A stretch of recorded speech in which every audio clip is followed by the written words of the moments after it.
Assalamualaikum sahabat, kembali lagi di channel Sambas Family Official. Di video kali ini saya akan memberitahukan sebuah informasi yang kurang mengenakan bagi kita tenaga honorer di Indonesia, khususnya R2, R3 yang tidak mendapatkan formasi di tahun 2024. Di sini informasinya dikatakan mohon maaf, tidak semua diangkat. Ini kategori tenaga honorer yang tidak bisa dijadikan P3K penuh waktu di seleksi tahap 2 sesuai dengan ketentuan dari Kemenpan RB. Kabar kurang menggembirakan datang bagi sebagian tenaga honorer yang mengikuti seleksi pegawai pemerintah dengan perjanjian kerja tahap kedua pada tahun 2024.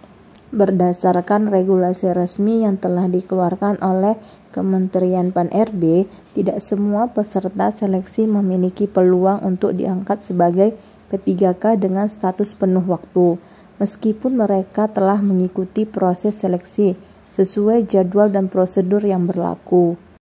Ketentuan ini tertuang dalam Keputusan Menpan RB Nomor 347 Tahun 2024 yang mengatur tentang mekanisme pengangkatan tenaga honorer yang telah terdata di Sistem Badan Kepegawaian Negara atau BKN. Dalam keputusan tersebut dijelaskan bahwa terdapat sejumlah kategori tenaga honorer yang tidak dapat diangkat menjadi P3K dengan status penuh waktu, meskipun mereka telah berpartisipasi dalam aktif proses seleksi yang diselenggarakan pemerintah. Salah satunya yaitu kategori tenaga honorer yang sebelumnya telah terdaftar secara resmi dalam database BKN dan sempat mengikuti seleksi CPNS pada tahun anggaran 2024. Namun hasil akhirnya menunjukkan bahwa mereka tidak berhasil mendapatkan formasi.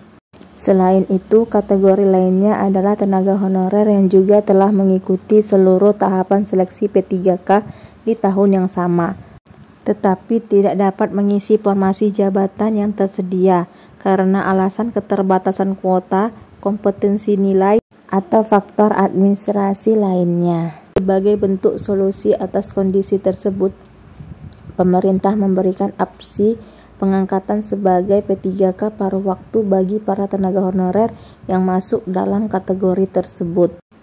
Kebijakan ini disebut sebagai bagian dari langkah strategis untuk menata status kepegawaian honorer yang selama bertahun-tahun bekerja tanpa kejelasan nasib dan status hukum yang pasti.